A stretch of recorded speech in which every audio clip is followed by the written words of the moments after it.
you today? Okay, very good. That is good to hear. So before we start, can you please stand up and lead us pray? Okay?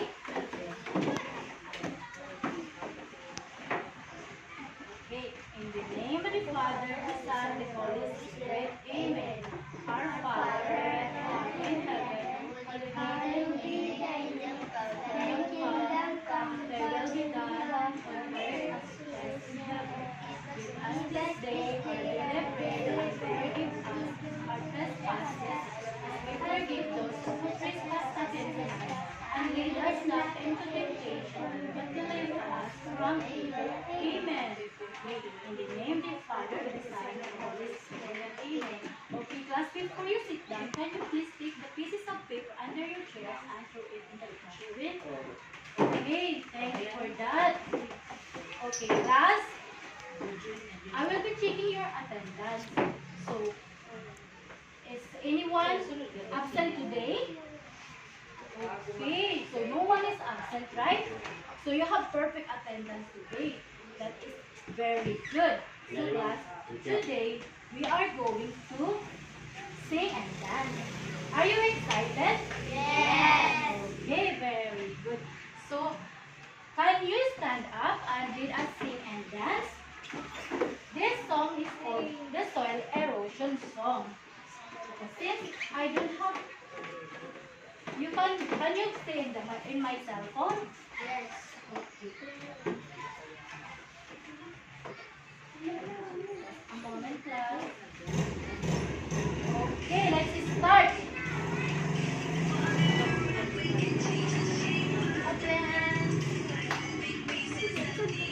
Ramsa. It's how we understand the love.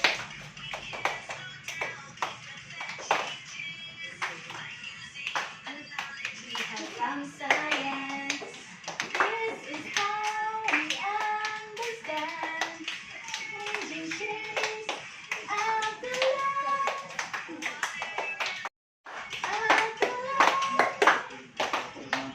Okay, very good. Did you enjoy the song? Yes. Okay, thank you for that. You may take your seats, children. Today we will be having an experiment. Are you excited? Yes. Okay, so can you please read the direction? I have here some materials. Here are the materials that we will be using. Plants, soil with plants, and a soil without a plant. Okay?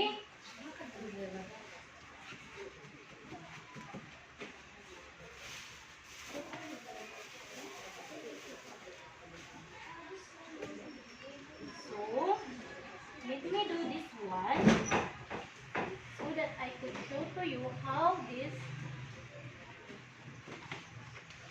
will happen.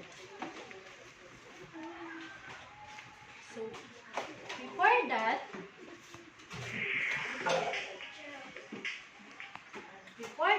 you have to read first the direction here. Everyone, can you please read the direction? Fill your soil with soil and fill with soil and plants. Number 2. Elevate the soil place in sanitary position. Pour water on both soil. Lay soil and observe what will happen. Number 4. Discuss observation to the class. Okay, very good. So I need 2 volunteers here in front to do the activity. Who wants to volunteer? Okay, come here. So another one. Okay, come here forward, please. So, come.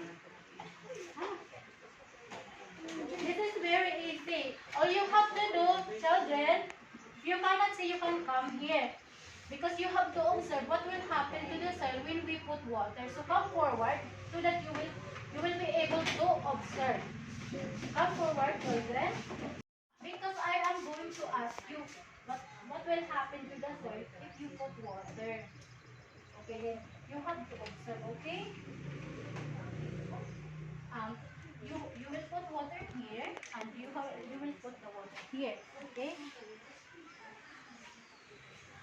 More, more, more.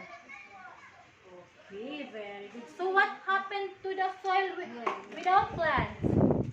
When we put water, what happened to the soil? Did the soil stay in the inside or the soil go with the water?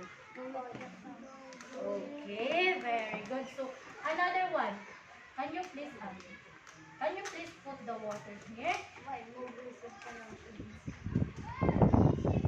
Okay. So what did you observe? Did the soil go with the water or not? Not, because there is a plant. The plant holds the roots of the plants hold the soil. So when we put the water in the plants, the soil didn't go with the water. Okay? Okay. Please go back to your seats.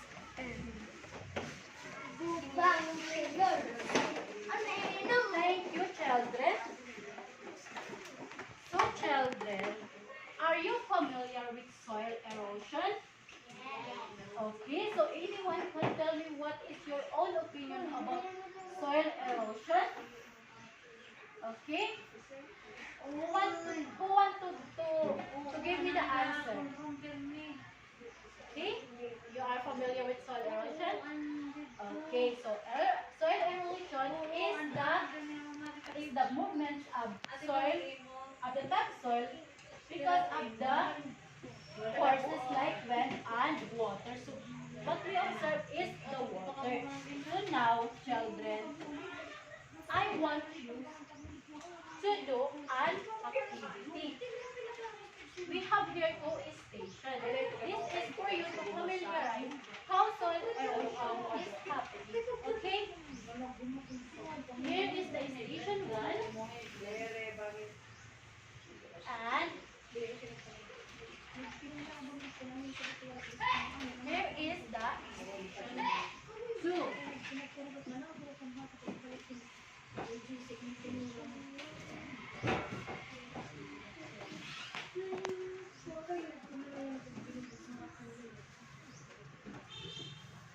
So, I already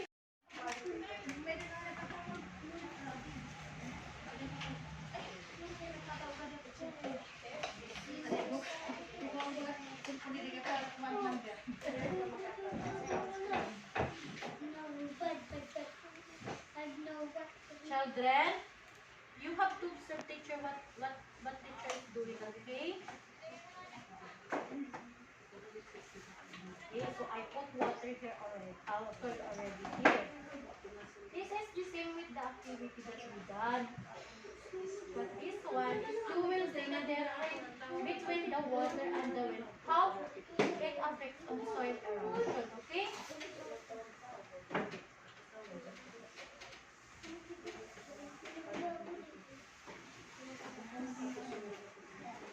So children,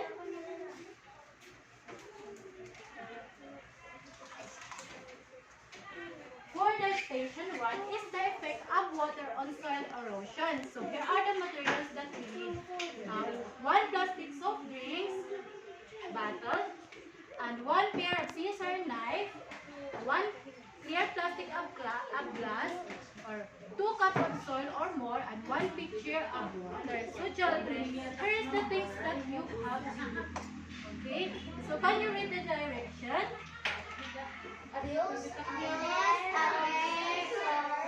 Or a knife to cut a large rectangle out the side of the plastic soft drink bottle. Number 2, Just below the neck of the bottle, place or hand a glass, cup or glass in it to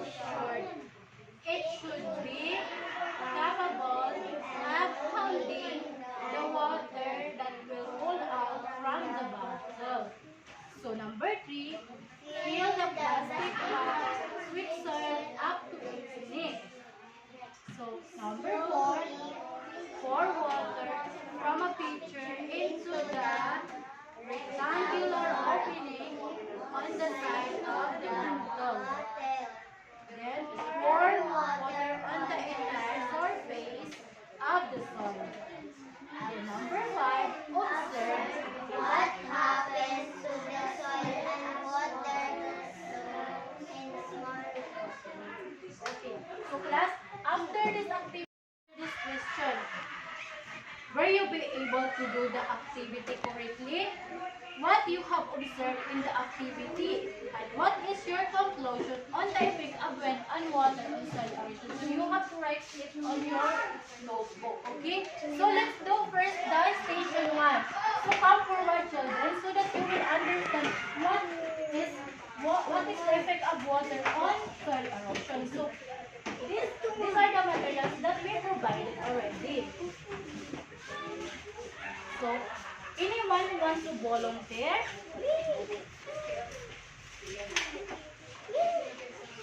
Okay. I want to volunteer? Okay. Children. Just a moment.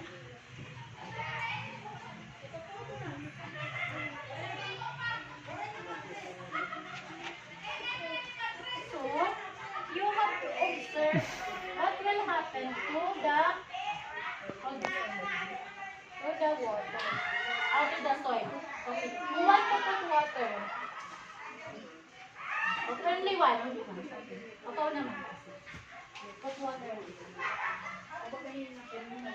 More. Okay. So what did you observe? What happened to the soil inside the plastic cup bottle when we put water? Yes, very good. The soil goes outside, right? Okay. That is for the activity number 1. So children, this is how water affects on soil erosion. So now children, we have to do the second activity. So the second activity is the station 2 on how the wind affects on soil erosion. So you may take your seat first and I will call you to the front to do the activity. Then we will first read the direction. Okay? So take your seat. So the materials that you need is a small or medium shallow box of container, 2 cups of dry and sand and soil, 1 electric fan or hand fan. So here are the things that you have to do. Can you read the direction, children? Okay. Fill a shallow box or container With dry sand or soil edge of the container. Number 2, place the container containing the dry sand or soil on top of the table or chair. Place an electric fan in front of the setup container filled with dry sand or soil. Number 3, turn on the electric fan up to the the highest fan speed possible as it faces on the setup. If you do not have an electric fan, you may use an ordinary hand fan. So number 4, observe what will happen to the dry sand. Okay, so come forward and we will do the activity on how wind affects soil erosion. Come forward, children. Activity mo, Hazel.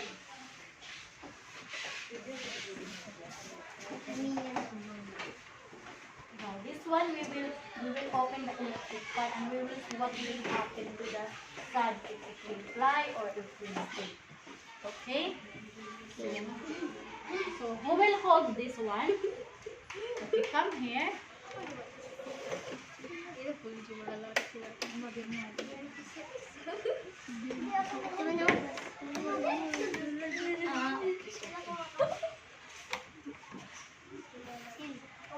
Sige, children, come here. You have to observe.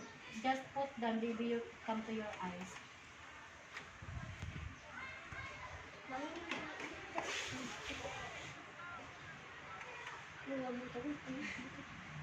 What do you observe?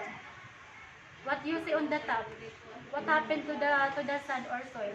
It is flying or not? No. You do not see? Come near. It's flying. Yes. So the soil is going outside because of the wind, right? Okay, do you see? Do you see? Yep. Okay, very good. So that is how the wind affects on soil erosion. Okay, you may take your seat and answer your activity notebook on this question that I have told you before. Okay, I give you only 2 minutes for that one. Okay. Are you done, children? Okay, pass your activity notebook and let me check. We will be discussing on soil erosion and the factors that affect soil erosion. Okay, so what is soil erosion first? Are you familiar? No. So soil erosion. What is soil erosion? Can you read, children? Just a moment. Okay. Can you read what is soil erosion? It's Is the detachment of the and movement of soil material.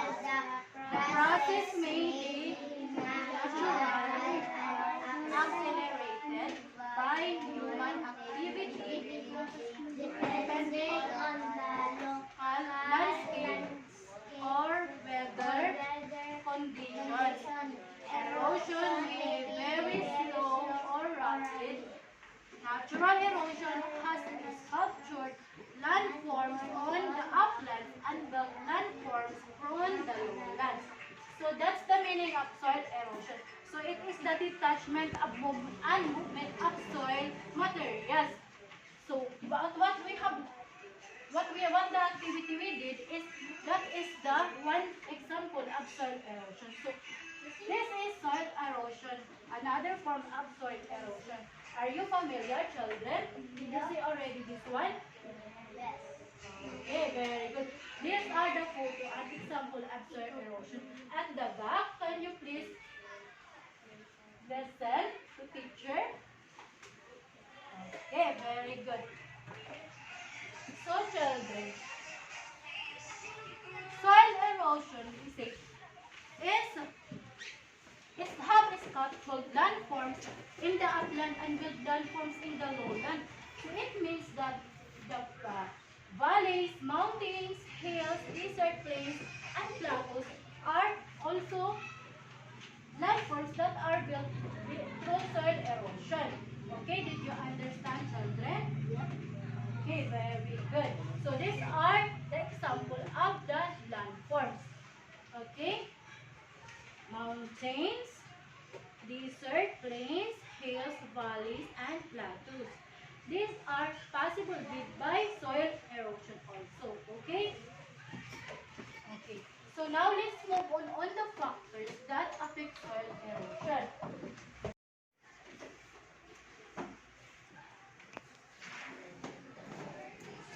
These are the main factors that affect soil erosion. So they are water, wind, animals, and humans. So children, can you read how water affects soil erosion? Okay, children, focus. So how water affects soil erosion? Can you read the definition? Water carries rock and soil Particles from one location to another as it flows. The rate of erosion is operated by the speed of the water. Erosion would be quicker and farther if the water flowed fast. Fast movement of the water may cause sediments to carry away by the water. So that's how water affects soil erosion. So it carries the particle to another location. Okay? So how about the wind? When the wind blows, it carries light materials and soil particles with it, transporting and depositing them somewhere else. So this is how wind affects soil erosion. So for example, in your house, right? Sometimes in the table there are dust. Di ba may mga tapo-tapo, danay, yung lilingkuran, bisangin. This tapu-tapu was brought by the wind also. So it is also one example of soil erosion. Okay, children? Did you get that? Okay, very good. So now, I have a photo here. I want you to observe what do you see or what can you see and what can you observe on the photo. Cow, dog, chickens, Okay. What the chicken is doing? Sit down. Yes. And how about the human? What are they doing? feeding, Feeding and sweating. planting and cleaning. Right? So, also animals and humans affect soil erosion. This is some example of the activity of animals and humans that affect the soil erosion. Di ba at mga animals, di na nakita ka ng chicken, nagkakabira nakaon nila, di ba ang soil? Example ito, heat soil erosion also. But it is not a rapid soil erosion. Kumbaga, mahihinay lang ang soil erosion, okay? So animals, some rocks and soil particles stick to the bodies of burrowing animals as they move from one place to another, resulting in sediments to transport. So, ang mga kuha ng animals, so, carabao, di ba may lagay ito ira? Pag naglalakap yan, nahuhulog ito ng mga lagay. Patan nila mga tiil, may ito mga napipilit nga ito, natakama kanina. So, ang give it example of soil erosion. At kaya mga ihi, pag nainhira, nagiging kuan diya ha, nagpupos siya nga, at stone, magiging ma-deform dahil chemical niya so nagiging soil ito diya. So that example also how animals contribute to soil erosion. So how about us humans? Can you give me an example how we contribute to soil erosion? Anyone? Kaya di ba kumita ka mga di nga ni nagsisilid so ano at iyong bubuhat nga nakaka-contribute ka mga soil erosion. Kung nadalagan ka mo, may dabay ito nadadara nga tapo-tapo. Okay, very good. Kung nangmumulay ka mga gawas. So, it is also a form of soil erosion because when you run, may mga nakakadikit-dikit your shoes nga mga soil. So, it will, the soil that from your shoes will transfer to another place. So, that's also a form of soil erosion. So, that's the basic one, okay? So, but other human activities contribute to soil erosion. So what are those human activities? Such as, example is gardening, mining, quarrying, deforestation, bird farming, and kaining. So, ang mga bad effects niya gimbubuhat han humans. Diba it nagkakating trees? Nakakapos ito yung soil erosion. Okay? Okay, let us discuss further this one. So, I have here some pictures so that you will all understand how some human activities contribute to soil erosion. Okay?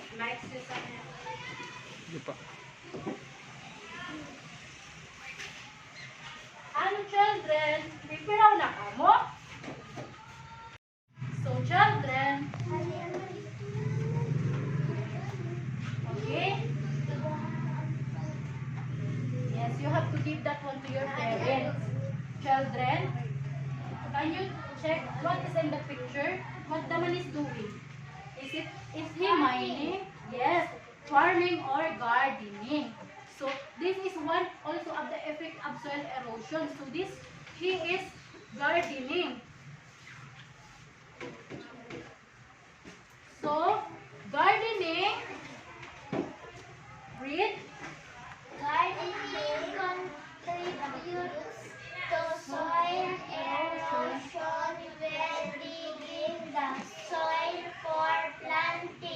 Okay, very good. So, when digging the soil for planting, di ba, nag-uukab ito na. Also, that one is a form of soil erosion already. So, when you are planting some plants, you are doing already soil erosion. So, this also can affect if the gardening is so much like if you are making garden in the mountains and you are destroying the mountains, it will be already soil a big cause of soil erosion. So what about this one, children? Is it deforestation or quarrying? Yes, very good. This is quarrying. You know what is quarrying? Quarrying ang mga nagtitik-tik. Okay, very good. So quarrying is the process of removing rocks from the mountains to be used in construction. Di ba napalit nga ng simento yung tatay? Ito quarrying. Di kayo ginihimo ito ha? Construction or di kaya yung mga bato. Naging tupuan niya bukid. Ito ni quarrying. Nakakakupgap itong soil erosion. So, ito mga human, naging bubuhat niya nakakakusing soil erosion. So, how about this one? Is this mining or deforestation? This is deforestation. So, deforestation occurs when trees are cut down without being replaced. So, yan mga nagkakatan trees. Tapos dirira nagtatanong utro, di ba? Nakakalbo ng mga gubat kay kuan, nagdirira nagtatanong, nagbisang bawal na mag-cut ng trees. So, nagkukusyot ito yung soil erosion kay nagiging. Yes, this is mining. So, mining is the process of removing minerals and metals from soil rocks. When water, gravity can carry exposed soil from mining operations, resulting in sediments loading in rivers and other bodies of water. Kaya di ba it nagmimina, maramang kamot nagmimina, ano mga children, ang nagmimina, di ba, na damoy, iragin kukuan niya po na, tapos pinag-uukabiran hilaron. So, unsoil particles, nangangatira dagat, nangangatira mga ibang place, darahan mining. So, also it is one of soil erosion. So what about this one? Is it bad farming or kaingin? Yes, very good. It is bad farming. So nakita man kamo ano nga nagbubutak-butak na ang tuna because bad farming refers to the excessive use of fertilizer and irrigation use. So farming involves plowing the fields, which destroys natural vegetation and promotes the growth of new seeds of the plants. So, kay nag-use na ng mga farmers in more na fertilizer, so narurubag ihapon ang tuna. So, dapat mag-minimize la ang pag-use ng fertilizer para ang tuna diri na bubutak-butak. Okay? So, the last one is kaingin. So, kaingin means what? Ang kaingin, di ba? Nagsusunog girahan mga forest na may mga trees.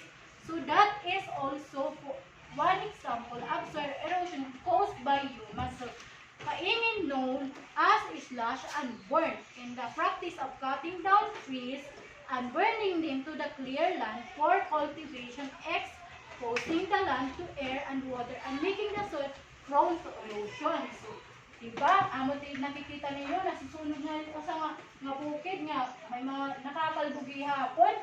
So, tiya it kaingin, pupos giyap itong tao, kaya di rito masusunog, kung di rito masusunog ang tao, diba? So, that's the some examples of human activities that cause soil erosion. It is gardening, quarrying, deforestation, mining, bad farming, and kaingin. Okay, very good, children. Okay, children, now, I want you to sing. Pero na ako mga children. So, you have to follow teacher Kathy, ha? I will first sing and you will sing, okay? The erosion song. There is just one earth and a golden land, and a smile on faces on every Others collide, it's a soil erosion after all. Let us plant trees everywhere. Let us plant trees everywhere. Let us plant trees everywhere to preserve our land. Okay, children, sing. There is just One earth and a golden land. I smile on faces on everyone. Though the soil had rise and the others lie, it's a soil erosion after all. Let us plant trees everywhere. Let us plant trees everywhere. Let us plant trees everywhere to preserve our land. Okay, so did you like the song? Okay, very good. Now, children, I have here this. You will be grouping yourselves in tonight according to your abilities. So, what do you mean by that? So, who among you here love to draw? And who among you here love to sing? Love to dance, love mathematics, and love the very, love reasoning. Okay, so you have to group yourselves. Okay? Just a moment, children. Because here is your activity.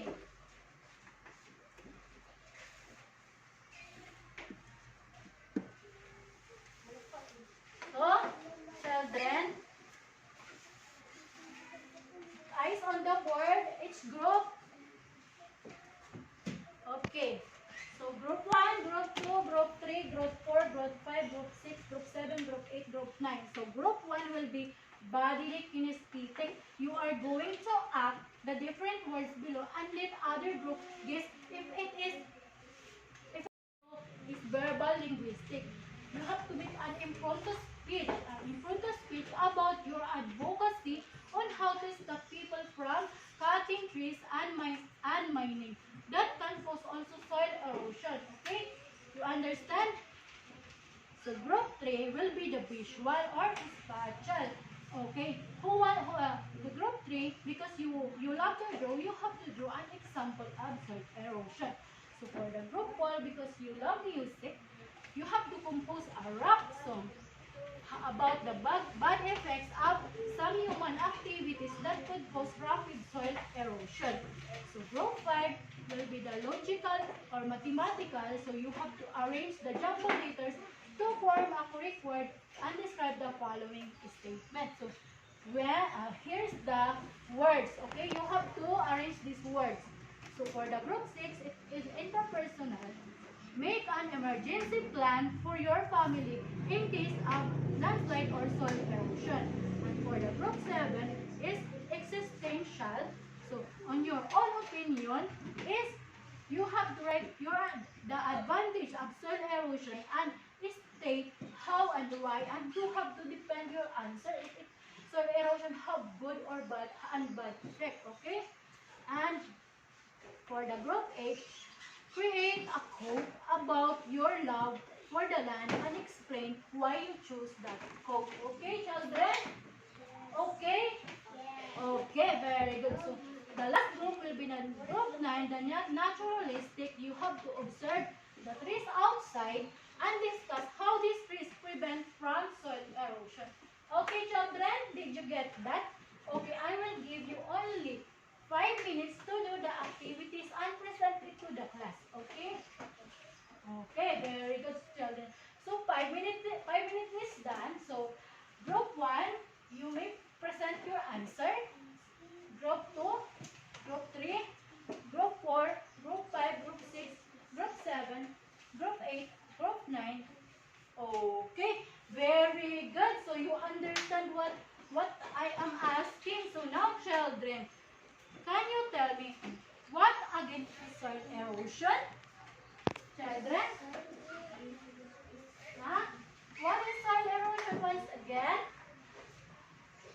Soil erosion is the detachment and movement of soil materials due to forces of wind and water. Okay? Animals and humans. Okay, very good. So, children, why it is important to show an appreciation on how we protect our land from soil erosion? Anyone? Why we need, bakit, why we need to protect our land from soil erosion? Para ang children, para diri magubaan aton landforms, especially ang aton mga community, like in the school, para diri magubaan aton mga land din yung aton school, di ba? Okay, that's very good. So now, children, since that you already understand our lesson, so we will be having now a quiz. It's quiz time na. Haranin na kita mag-resist. Dapat. Okay. So, anin yung quiz. So, same group lang, okay? On the same group, you have to do different activity, but the same group lang, okay? Don't worry, it's not individual.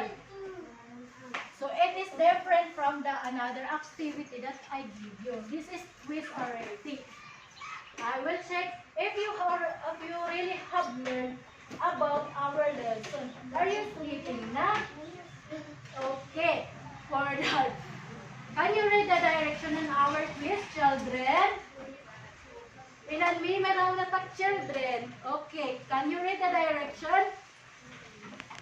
Our discussion, you did answer the following being asked. Okay, I will read this one, okay? So, group 1 is the bodily kinesthetic again. So, you are going to present a 3-minute drama scene about deforestation and its bad effect, okay? So, group 2 will be verbal. You are going to make an essay about soil erosion, focusing on the major factors that affect soil erosion. Okay? For the group 3 is the visual. Draw some human activities that affect soil erosion aside from our example before. Okay? For the group 4 will be musical. You have to compose a song in 2 stanzas. Will be logical. So, make a diagram about soil erosion and the factors that affect soil erosion, then give an example in each, okay? And group 6 is interpersonal, so make a community plan that could help reduce soil erosion, okay? And group 7 is existential, so in your own opinion, what will happen 30 years from now if human will not plant trees and continue those activities that could cause rapid soil erosion? So for the group 8, the interpersonal is, for example, if you see your father cutting trees at your backyard, how would you stop him and what you are going to say to your father? So for the group 9, naturalist, look at your surroundings and list down the things that might help to lessen soil erosion. Did you get that, class? Yes. Okay, I will give you 5 minutes to answer for each group, okay? Okay, very good.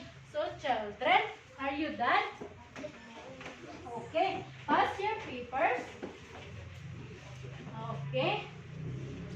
Okay, children. I will check your paper later. But now, children, I have an announcement. Before you go, I have here an announcement. Since that you already want to go, so I have an announcement here, children. So announcement, what? We will be having a tree planting activity. Where? In our community barangay at Barangay Apitong Hillside area. Okay. 31. When? May 31, Friday. Time 7 a.m. to 10 a.m. Okay?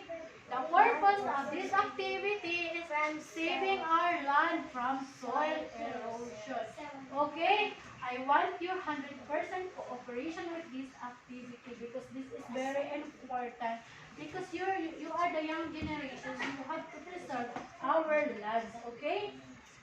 Okay. So children, that's all for today. Are you happy? Yes. Okay, very good. Let's stand up. Arrange your chairs. Before you go on, let us pray. In the name of the Father, and the Son, and the Holy Spirit. Amen. Give us this day our daily bread, and forgive us our trespasses, as we forgive those who trespass against us. And lead us not into temptation, but deliver us from evil. Amen. Okay, in the name of the Father, the Son, the Holy Spirit. Amen. Okay, children, you may arrange your chairs and slowly go outside. Goodbye, children.